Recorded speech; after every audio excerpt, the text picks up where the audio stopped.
ನಮಸ್ತೆ ಎಲ್ರಿಗೂ, welcome back to my channel. ಸ್ನ್ಯಾಕ್ಸ್ಗೆ ಉಳ್ಳಾಗಡ್ಡಿ ಬಜ್ಜಿ ಬೆಸ್ಟ್ ಅಂತಲೇ ಹೇಳ್ಬೋದು. ಇದನ್ನು ನಾವು ಯಾವ ರೀತಿ ಮಾಡ್ತೀವಿ ಅನ್ನೋದನ್ನು ನಾನು ಇವತ್ತು ಶೇರ್ ಮಾಡತ್ತೀನಿ. ಉಳ್ಳಾಗಡ್ಡಿ ಬಜ್ಜಿ ಅಂದರೆ ನಾವು ಉಳ್ಳಾಗಡ್ಡಿನ ಸ್ವಲ್ಪ ಜಾಸ್ತಿನೇ ತೊಗೋಬೇಕು. ನಾನು ಇಲ್ಲಿ 5ರಿಂದ 6 ಮೀಡಿಯಮ್ ಸೈಜ್ ಇರುವಂಥ ಉಳ್ಳಾಗಡ್ಡಿನ ಈ ರೀತಿ ಉದ್ದುದಾಗಿ ಕಟ್ ಮಾಡಿ ಇಟ್ಕೊಂಡಿವಿ. ನೀವು ಎಷ್ಟು ಮಾಡ್ತೀರಿ ಅದರ ಮ್ಯಾಗ ಡಿಪೆಂಡ್ ಆಗಿರ್ತೈತಿ. ಇದನ್ನು ನಾವು ಒಂದು ಸತಿ ಈ ರೀತಿ ಎಲ್ಲನೂ ಕೈಯಿಂದ ಈ ರೀತಿ ಸ್ವಲ್ಪ ಇದನ್ನು ನಾವು ಉಳ್ಳಾಗಡ್ಡಿನ ಎಲ್ಲ ಬಿಡಿಸ್ಕೋಬೇಕು. ಈ ರೀತಿ ಎಲ್ಲ ಬಿಡಿಸ್ಕೊಂಡ್ಮ್ಯಾಗ ನಾವು ಇದಕ್ಕೆ ಕಡಲೆ ಹಿಟ್ಟನ್ನ ಹಾಕೋಬೇಕು. ನೀವು ಕಡಲೆ ಹಿಟ್ಟನ್ನ ಈ ಕಡಲೆ ಹಿಟ್ಟನ್ನು ಹಾಕ್ತಾ ಇದನ್ನು ಕಲಸುವಾಗ ಇದರ ಅಳತಿನ ನೀವು ನೋಡಿ ಹಾಕೋಬೇಕು. ಮೊದಲು ಕಡಲೆ ಹಿಟ್ಟನ್ನ ಹಾಕಿ ನಾವು ಈ ರೀತಿ ಹಂಗನ ಮಿಕ್ಸ್ ಮಾಡಿಕೊಂಡು ಇದಕ್ಕೆ ಜಾಸ್ತಿ ನೀರು ಹಾಕೊಳ್ಳೋದಕ್ಕೆ ಹೋಗಬಾರ್ದು. ಒಂದು ಸ್ವಲ್ಪ ಕೊತ್ತಂಬರಿ, ಇದಕ್ಕೆ ಹಸಿಮೆಣಸಿನ್ಕಾಯಿ ಪೇಸ್ಟ್ನ ನೀವು ಬೇಕಿದ್ರೆ ಕಟ್ ಮಾಡಿನೂ ಹಾಕೋಬೋದು.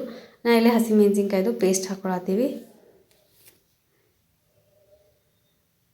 ಆಮೇಲೆ ಒಂದು ಸ್ವಲ್ಪನ ಅರಿಶಿನ, ಅದಾದಮೇಲೆ ಒಂದು ಸ್ವಲ್ಪ ಅಜವಾನ, ಅದಾದಮೇಲೆ ಒಂದು ಅರ್ಧ ಸ್ಪೂನಷ್ಟು ಜೀರಿಗೆ, ಇದೆಲ್ಲನೂ ಹಾಕಿ ನಾವು ಇದಕ್ಕೆ ರುಚಿಗೆ ಎಷ್ಟು ಬೇಕೋ ಅಷ್ಟು ಉಪ್ಪು, ಇದನ್ನೆಲ್ಲನೂ ಹಾಕಿ ನಾವು ಚೆಂದಾಗಿ ಮಿಕ್ಸ್ ಮಾಡ್ಕೋಬೇಕು. ಹಂಗಾನ ಇದಕ್ಕೆ ಯಾವುದೇ ರೀತಿ ನಾವು ನೀರು ಹಾಕೊಳ್ಳೋದಕ್ಕೆ ಹೋಗಬಾರ್ದು.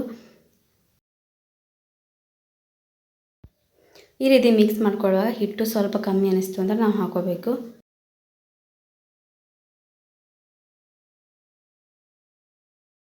ಇದಕ್ಕೆ ರುಚಿಗೆ ನಾವು ಒಂದು ಸ್ವಲ್ಪ ಉಪ್ಪನ್ನ ಹಾಕ್ಕೊಂಡು ಇದಕ್ಕೆ ಅದಾದಮೇಲೆ ಒಂದು ಚಿಟಿಕೆ ಅಷ್ಟು ಇಲ್ಲಿ ಸಕ್ಕರೆನ ಹಾಕ್ಕೊಳತ್ತೀವಿ. ಸಕ್ಕರೆ ನೀವು ಬೇಕಂದ್ರೆ ಹಾಕೋಬೋದು, ಇಲ್ಲ ಸ್ಕಿಪ್ ಮಾಡ್ಬೋದು.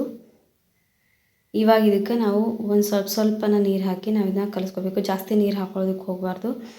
ನಾವು ಇದನ್ನು ಹಂಗನ ಗಟ್ಟಿಯಾಗನ ಈ ರೀತಿ ಒಂದು ಸ್ವಲ್ಪ ನೀರು ಹಾಕಿ ನಾವು ಇದನ್ನು ಕಲಿಸ್ಕೋಬೇಕು. ನಾವು ಜಾಸ್ತಿ ನೀರು ಹಾಕಿದ್ವಿ ಅಂದರೆ ಅಷ್ಟು ಚಲೋ ಬರೋದಿಲ್ಲ ಬಜ್ಜಿ.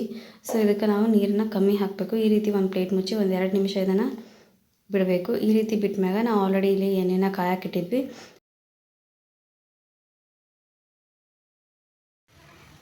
ನಾವು ಮೀಡಿಯಮ್ ಫ್ಲೇಮ್ ಒಳಗೆ ಇದನ್ನು ಸ್ವಲ್ಪ ನಾವು ಗೋಲ್ಡನ್ ಬ್ರೌನ್ ಬರೋ ತನಕನೂ ನಾವು ಇದನ್ನು ಫ್ರೈ ಮಾಡ್ಕೋಬೇಕು.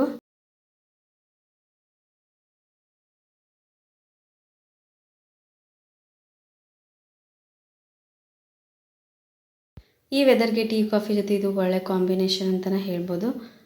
ಈ ಉಳ್ಳಾಗಡ್ಡಿ ಬಜ್ಜಿನ ನಾವು ಬ್ರೆಡ್ ಜೊತೆ ತಿಂದಾಗ ಅಷ್ಟು ಟೇಸ್ಟಿಯಾಗಿ ಇರ್ತೈತಿ. ಸೊ ಯಾರಿಗೆಲ್ಲ ಬಜ್ಜಿ ಜೊತೆ ಬ್ರೆಡ್ ತಿನ್ನೋದು ಇಷ್ಟ ಅಂತ ಕಮೆಂಟ್ ಮಾಡಿರಿ. ಈ ರೀತಿ ತಿನ್ನುವಾಗ ಭಾಳ ಟೇಸ್ಟಿ ಅಂತ ಅನಿಸ್ತೈತಿ. ಸೊ ನೀವು ಇದನ್ನು ಒಂದು ಸತಿ ಟ್ರೈ ಮಾಡಿರಿ, ಸಖತ್ ಟೇಸ್ಟಿಯಾಗಿರ್ತೈತಿ.